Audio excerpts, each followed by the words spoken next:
Sanibonani wengane zakwethu, ake nginibingelele ngiphinde nginamukele. Kuphi-ke la kuzofinyelela khona le video wengane wethu. Ngabe uqala-ke ungena kule channel ngicela usubscribe. IKaizer Chiefs iphume inqina-ke ebheke eDRC kuyofuna-ke unozinti. IKaizer Chiefs isiwuqalile-ke umkhankaso wokuthola unozinti ezoqinisa ngaye-ke kulo mkhakha eqenjini. Njengoba-ke kubonakala-ke kushoda kakhulu-ke laphana-ke konozinti. Selokhu-ke u-Itumeleng Khune-ke ehlelwa yifomu. Leli qembu-ke liyahluleka ukuthola-ke unozinti ozongena-ke esicathulweni-ke zakhe. Sebazame baningi-ke kusukela-ke ko-vigil freeze, kodwa lutho-ke ukuthola-ke ofanele. Owacishe-ke wabonakala-ke ngcono-ke nguyena-ke uDaniel Akpeyi. Nokho leli qembu-ke lamchitha-ke lonozinti-ke wase-Nigeria. Azange avezwe-ke laphana-ke izathu-ke zalokho. Manje-ke usevimba-ke kwi-Morocco asolozi.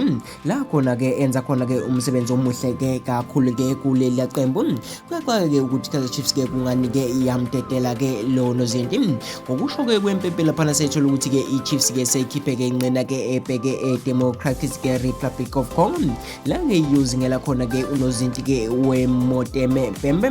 Ngokusho-ke komthombo wethu-ke i-Chiefs-ke incinzwe-ke indlebe-ke ngu-Eshele-ke botende. Ngonozinti-ke obamba laphana ngisho-ke impukane. Ubotende-ke wake wavimba-ke kwi-Chiefs-ke esikhathini-ke zakudala. Futhi wayenganconsi-ke phansi laphana kubalandeli-ke ngoba wayewenza ngendlela-ke encomekayo-ke lo msebenzi wakhe. Siqalile-ke izingxoxo nemotema pembe ngalono zinto semncane, kodwa-ke ubotende athi-ke angaba-ke isixazululo-ke kwi-Chiefs.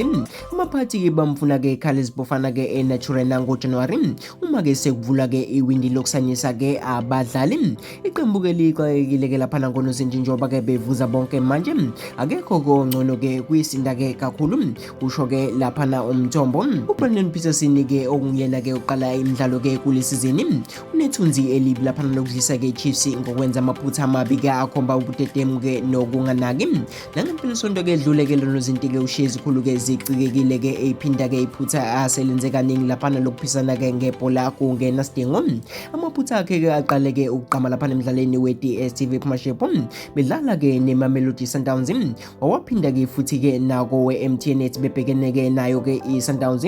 Umqeqeshi-ke obambile-ke kwi-Chiefs uKevin Johnson-ke umvikelile-ke lonozinti ngephutha-ke alenze laphana-ke emdlalweni-ke weGolden Rose.